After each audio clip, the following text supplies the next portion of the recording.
Hola, hola, ¿qué tal? Nos encontramos en la semana número 6. El tema que vamos a analizar es el de la prehistoria. Les voy a reproducir una presentación y posteriormente comentar algo breve sobre lo que es el tema. ¿Sale?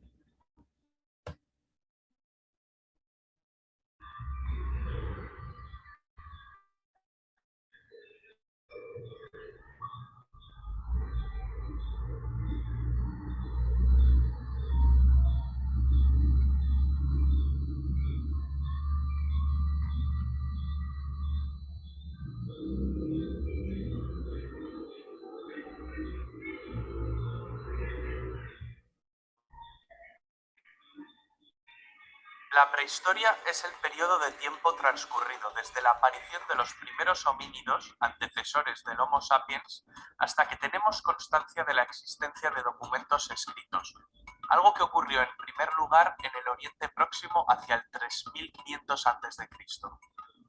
Durante este periodo vamos a ver cómo el hombre pasa de vivir en cavernas a ver la aparición de sociedades complejas que dieron lugar a los primeros estados y civilizaciones. Todo esto ocurrió en más de 2,5 millones de años. Los historiadores solían dividir la prehistoria en dos periodos, la edad de piedra y la edad de los metales. Dentro de la edad de piedra tenemos tres periodos: paleolítico, mesolítico, que es una época de transición, y neolítico. El paleolítico es el periodo más largo de la existencia del ser humano. De hecho, abarca más de un 99% de la misma. En el Paleolítico, el hombre, y cuando decimos hombre no nos referimos al Homo sapiens actual, sino también a sus antepasados del género Homo, aprende a tallar pequeños utensilios de piedra, de hueso y de asta de animal. En este periodo también hay evidencias de que aprende a domesticar el fuego.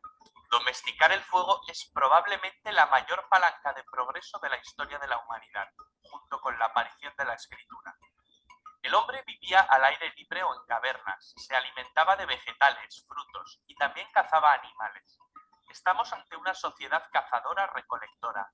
Aunque pudiese vivir temporadas en una misma cueva, para subsistir debía moverse a aquellas zonas donde abundase más la comida. Es decir, el hombre era nómada. Los expertos sitúan la aparición del primer Homo sapiens, el primer ser humano moderno, en África. La denominan Eva mitocondrial, y de aquí surgió toda la humanidad. Sería como nuestra tatarabuela. El Homo sapiens acabó colonizando toda la Tierra y se encontró con diferentes especies del género Homo que habían evolucionado de manera distinta en diferentes partes del mundo. Por ejemplo, cuando llegó a Europa convivió con el hombre de Neandertal. El hombre era nómada, pero todo esto empezó a cambiar con la revolución neolítica. El clima de la Tierra empezó a variar, la temperatura aumentó y la retirada de los hielos hacia el 10.000 a.C. dificultó la recogida de vegetales y disminuyó la caza. Se va a extinguir toda la megafauna de este periodo: megaterios, dientes de sable, mamuts.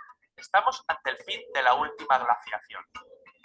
Se denomina revolución neolítica a una transformación radical de la humanidad en cuanto a su modo de vivir. La sociedad pasa de ser nómada a sedentaria. Neolítico significa piedra nueva, pues el hombre desarrolla una industria lítica más sofisticada donde la piedra se pulimenta, distinguiéndose de la industria lítica del paleolítico, mucho menos refinada. Pero esta no es la verdadera revolución acontecida en el neolítico. La verdadera revolución fue la aparición de la agricultura y la ganadería. ¿Cómo aparece la agricultura y la ganadería? El hombre se tuvo que conformar con lo poco que le ofrecía el nuevo ecosistema: jabalíes, cabras, conejos. Muchas zonas de la Tierra se convirtieron en zonas desérticas. El hombre se instaló en las cuencas de los ríos que eran fértiles: el Nilo, el Tigris, el Éufrates. Es aquí donde empieza el proceso de neolitización, en la zona que conocemos como creciente fértil, con forma de media luna. Este cambio no se produjo de forma rápida ni de la misma manera en todos los lugares, y tampoco ocasionó el abandono de las anteriores formas de vida. La domesticación de animales se produce en esta época, a excepción de la domesticación del perro, que es anterior. Después del perro le llegó el turno a la cabra, a la oveja, al cerdo. El hombre también aprende a domesticar las especies vegetales y a controlar las cosechas. Los primeros cultivos son de trigo, cebada y leguminosas como la lenteja, el garbanzo y el guisante. Todo esto permitió al hombre producir sus propios alimentos y no ir tras ellos.